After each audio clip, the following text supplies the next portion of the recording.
என் லைஃப்லயே மறக்க முடியாத ஒரு சம்பவம் என்ன அப்படின்னு சொன்னா, இவங்க 2 பேர், என்னுடைய பிள்ளைங்க 2 பேரும் ரொம்ப குட்டியா இருக்கும்போது ஒரு டைம் இந்த செருப்பு வாங்கி கொடுக்கறதுக்கு என்கிட்ட கேட்டாங்க. உடனே நான் என்ன பண்ணிட்டேன்னு சொன்னா, சரி கடைக்கு கூட்டிட்டு போய் செருப்பு வாங்கி கொடுக்க போலான்னு போனேன். போய் பார்த்தா சின்னவன் என்ன பண்ணிட்டான் அப்படின்னு சொன்னா, அங்க இருக்கிற கடைக்காரரை கூப்பிட்டு, அங்கிள் அதை எடுங்க அங்கிள், அங்கிள் இதை எடுங்க அங்கிள் அப்படின்னு இவன் பாட்டுக்கு பாத்தீங்கன்னா ஒரு 10-15 செருப்பை எடுத்து போட்டு கடைசியில ஒண்ணுக்குமே ஆகாத ஒரு செருப்பை கையில தூக்கி வச்சுட்டு, இது எனக்கு பிடிச்சிருக்கு அப்படின்னா. நான் உடனே சொன்னேன், எனக்கு என்னமோ இது நல்லா இருக்கிறது மாதிரி தெரியலன்னு. உடனே இல்ல எனக்கு ரொம்ப நல்லா பிடிச்சிருக்கு அப்படின்னு. சரி ஓகே நீ எடுத்துக்கோ அப்படின்னு. உடனே மூத்தவனை பார்த்து, நீ என்ன செலக்ட் பண்ணலையா அப்படின்னு கேட்டேன். கேட்ட உடனே அவன் என்ன சொன்னான் அப்படின்னா, எனக்கு எதை எடுக்கிறதுனே தெரியல டாடி, உங்களுக்கு எது பிடிக்குமோ அதை கொஞ்சம் எடுத்து கொடுங்க, நான் இங்க உட்கார்றேன் அப்படின்னு உட்காந்துட்டான். இப்போ இது வரைக்கும் ரிலாக்ஸா நான் இருந்தேன்.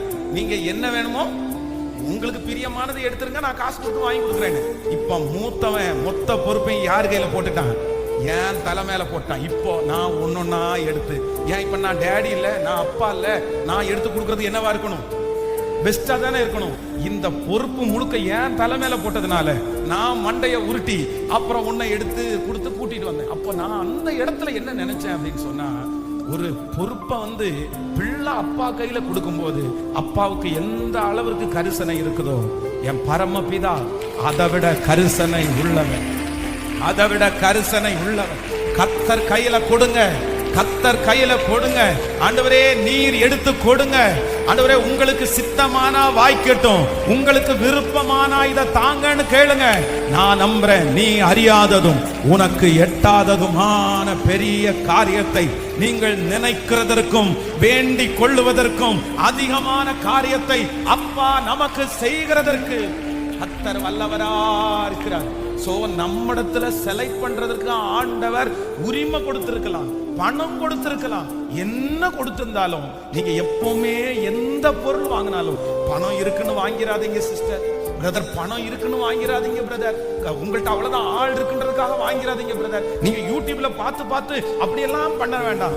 ஒரு வார்த்தை என்ன ஜெபம் பண்ணுங்கன்னா, ஏசப்பா ஏசப்பா எனக்கு பணம் கொடுத்திருக்கிறீங்க ஸ்தோத்திரம், எனக்கு ஆட்களை கொடுத்திருக்கிறீங்க ஸ்தோத்திரம், ஆனா இந்த பொருள் நீங்க பிளஸ் பண்ணி கொடுக்கிறதா, நீங்க ஆசீர்வச்சு தர்றீங்களா அப்படின்ற ஒரு வார்த்தை அந்த இடத்துல கர்த்தரை மட்டும் வைங்க.